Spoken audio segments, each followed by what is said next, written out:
And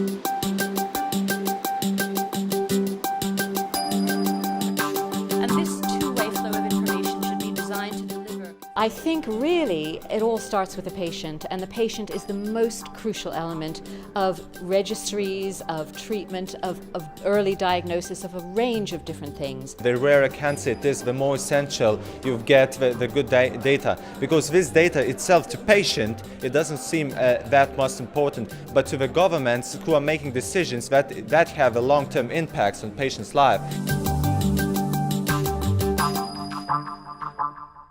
Rare cancers are not so rare because about 20% of all malignant cancer are patients with rare cancers. We see that more and more common cancers based on molecular diagnostics are now subdividing into smaller subsets of cancers, so there will be in the end rare cancers all over the place. So what we're facing now and what we're dealing with in terms of rare cancers, also in our discussions about registries, we will be facing across oncology in the future.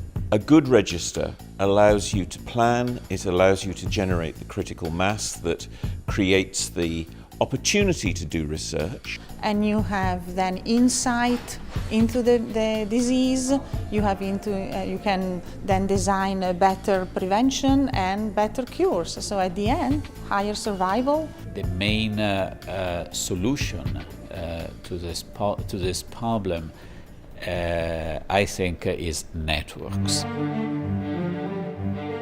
Many patients very much want their experience, their journey to be used for the benefit of other patients. And it's possible that we're all being a little bit, maybe even too sensitive about data, when patients are usually quite happy to share data relating to themselves. This is data about individuals.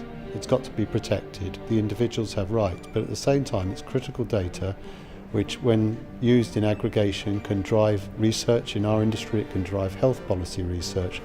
And this is something we can tackle at European level to find a good system for ensuring this data is available in an appropriate way. Data protection in this area must be separate from other types of, if you like, contentious issues like what appears in Facebook, etc. There are different kinds of data protection, and clearly if there's going to be a patient register, we have to lift the bar on data protection, but also to make sure that people are protected. I think that the involvement of the clinical community in the political decision making on these issues is very important. It's important to understand that cancer is strictly related of the organization and economic situation of our countries.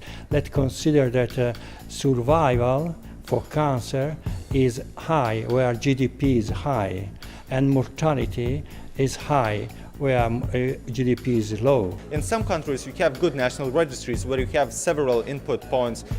Let's take United Kingdom.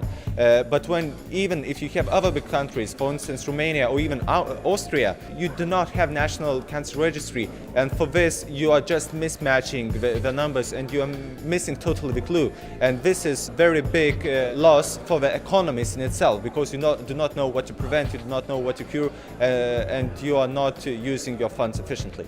We need to get more involved to convince the legislative and the executive powers at the national level through the proper and concrete organizations in the countries or at the European level. So by working and collaborating and utilizing the EU institutions to work on this issue, this can bring a greater impact to tackling this issue at EU level. To give a support of our experience to the clinicians, to the epidemiologists, to prepare a list of most specialized centers for these patients, and also to prepare to allow people to be informed about rare tumors. So European Cancer Patient Coalition will serve this part of the project, and we hope in this way to help cancer patients all over Europe.